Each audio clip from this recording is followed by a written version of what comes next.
बिस्मिल्लाहिर्रहमानिर्रहीम। रब्बि ज़िदनी इल्मा। अस्सलाम वालेकुम व्यूअर्स।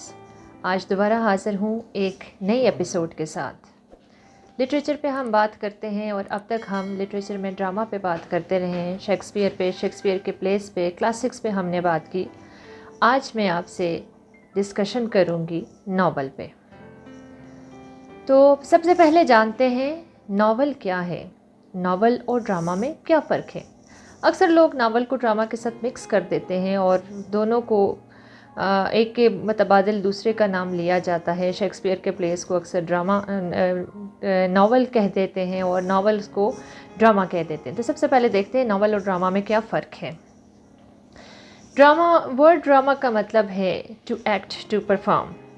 ये ग्रीक वर्ड है जिसका मतलब है एक्शन। ड्रामा बेसिकली लिखा ही इस मकसद के लिए गया था कि उसे एक्ट किया जाए, उसे परफॉर्म किया जाए, that is performance on the stage. Drama में स्टोरी होती है, इसमें कुछ कैरेक्टर्स होते हैं, इसमें डायलॉग होते हैं और डायलॉग से ही हमें उसकी तमाम स्टोरी का पता चलता है। उसमें कुछ जो क्लाइमेक्स आता है, जो राइज एंड फॉल होता है, वो सब कुछ डायलॉग्स के थ्रू हमें उसकी इन्फॉर्मेशन मिलती है। जबकि दूसरी तरफ नावल है, नावल जो होता है ये that was basically for the purpose of reading, means to be read. So ये जो है ज़्यादातर नावल लेंथी होते हैं, कंसिडरेबल लेंथ के होते हैं। नावल में ऑर्गेनाइजेशन ऑफ इवेंट्स या एक्शन या सीन्स की एक ऑर्गेनाइजेशन, एक सीक्वेंस होता है जहाँ पर इसका स्टार्ट होता है, फिर मिडल आता है और फिर एंड आता है। इस तरह से नावल और ड्रामा में हम फ़र्क देखते हैं। अब इंग्लिश नावल की अगर हम बात करें तो इंग्लिश नावल की इंस्पिरेशन, ये नावल कहाँ से स्टार्ट हुआ। नावल क्योंकि इसकी एक अपनी थॉट है, एक अपनी थिंकिंग है, एक अपनी फॉर्म है, तो तकरीबन हम इसको कह सकते हैं एंग्लो सेक्सन एरा से रोमांस जो उनके प्लेस थे एंग्लो सेक्सन एज के, अलेक्जेंडर और बैटल ऑफ ट्रॉय, उन्होंने एक थॉट दी राइटर्स को और उन्होंने एक नई फॉर्म में लिखना शुरू किया।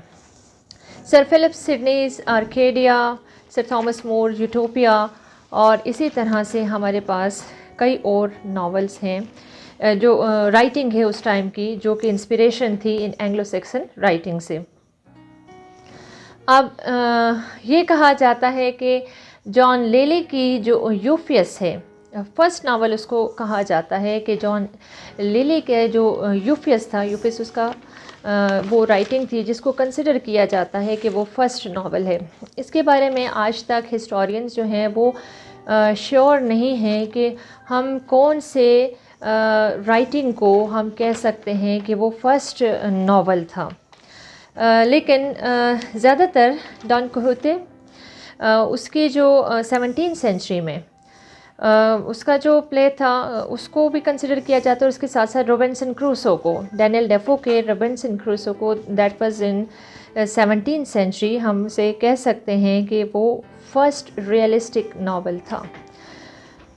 इसके बाद जो रियलिस्टिक नावल्स, इसके डैनियल डेफो के नावल के बाद हमारे पास आ जाते हैं जो फेमस नॉवलिस्ट हैं, that is Samuel Richardson. Samuel Richardson के Pamela, that is most famous novel of the time. और जो इसमें ये जिसकी बात की गई, सोशल एंड डोमेस्टिक लाइफ की बात की गई। पामेला में सोशल और डोमेस्टिक, इसको हम कह सकते हैं this was the first bourgeois sentimental novel.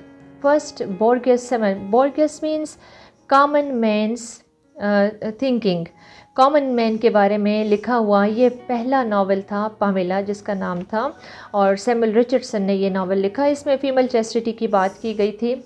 उसी एज में Henry fielding was contemporary of Samuel Richardson, उसका हम असर था और हेनरी फील्डिंग ने भी उसी ज़माने में नावल लिखने शुरू किए गए।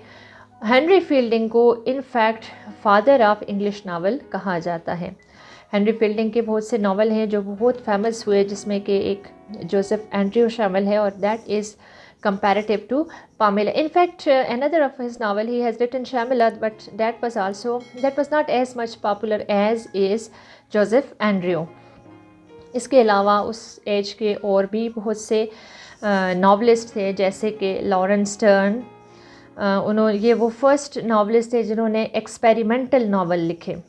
इनके जो नावल थे that was experimental, he was experimental novelist. Jonathan Swift, then Oliver Goldsmith, he was playwright, his play Vicar of Wakefield that is very famous, but उन्होंने नॉवेल्स भी लिखे। फिर हमारे पास 18th सेंचुरी का दौर आ जाता है 17th सेंचुरी के बाद। अगरचे 17th सेंचुरी में बिगिनिंग में नावल को इतना ज़्यादा अप्रिशिएट नहीं किया गया था, लेकिन फिर लोगों ने उसने लिखना ड्रामा के मुकाबले में नावल में लिखना उन्हें बहुत आसान लगा और उन्होंने बहुत से नावल्स लिखे। तो 18th सेंचुरी में हमारे पास कई नावलिस्ट आए और नावल ने बहुत ज़्यादा इसमें एक्सपेंशन हुई इसकी। हम जो 18th सेंचुरी में इंडिविजुअल, क्योंकि कॉन्शियस की बात थी, रियलिज़म की बात की गई, कॉमन ह्यूमन बीइंग की बात की गई, तो इसमें सर वॉल्टर स्कॉट और फीमेल राइटर्स में जैन ऑस्टन बहुत ज़्यादा फेमस हुई। जैन ऑस्टन ने मिडिल क्लास वुमेन के प्रॉब्लम पर, उनके इश्यूज़ पर उन्होंने नावल लिखे और उनके नावल बहुत ज़्यादा पॉपुलर हुए। उसके बाद 19th सेंचुरी का वक्त आता है और हम कह सकते हैं कि 19th सेंचुरी वो दौर था कि जब नावल जो था वो सबसे ज़्यादा इसमें उसको फ़रोग़ मिला। Novel was very much famous in 19th century. It was the time when novel got fame in that era, and there were so many writers of novel in that time. We can see in that is Charles Dickens. Charles Dickens is most famous of all the novelists of his time. Why is he famous? Because he has written on the topic of child labor. बच्चों के जो उस वक्त उस ज़माने में बच्चों पर जिस तरह से मजालम किए जाते थे या छोटे बच्चों से जिस तरह से काम लिया जाता था, उस पर चार्ल्स डिकन ने बहुत से नॉवेल्स लिखे। इसी तरह से George Eliot, he is also one of the great novelist. George Meredith, then Henry James, Thomas Hardy. Thomas Hardy is very famous and very popular and liked by all the people of all times, we can say that. Then is 20th century. 20th century जिसे हम कहते हैं this is modern era. अब modern era जब शुरू हुआ तो इंसानी लाइफ को समझने का दौर का आगाज़ हुआ, लॉजिक का आगाज़ हुआ और इसी ज़माने में साइको एनालिसिस का वक्त शुरू हो गया। इस टाइम में हमारे पास जो फेमस नॉवलिस्ट हैं वो है James Joyce, Virginia Woolf, Dorothy Richardson, George Orwell, William Golding, H.G. Wells, E.M. Forster, Huxley and many more. बहुत से ऐसे नावलिस्ट हैं 20th सेंचुरी में जिन्होंने बहुत ही बेहतरीन नावल लिखे, जो कि आज भी अभी तक उन नावल्स को बहुत ज़्यादा पसंद किया जाता है और आज तक इन पर काम किया जा रहा है। अब मैं थोड़ा सा आपको बताऊंगी नावल की टाइप्स के बारे में कि हमारे पास मुख्तलिफ़ टाइप्स के नावल्स हैं। For example we have realistic novel. Realistic novel means that are very much essence of life, that gives you the real picture of life, जो लाइफ को इनफैक्ट उसी तरह से दिखाते हैं जैसे कि ज़िंदगी है। उसकी एक एग्ज़ाम्पल हमारे पास रॉबिन्सन क्रूसो की है। डैनियल डेफो का जो नावल है दैट वाज रिटन इन 1719। तो डैनियल डेफो का रॉबिन्सन क्रूसो जो है that is realistic novel. Next is epistolary novel. Epistolary novel means in the form of letters. ये ऐसे नावल्स हैं जिनमें लेटर्स के ज़रिए स्टोरी को एक्सप्रेस किया जाता है।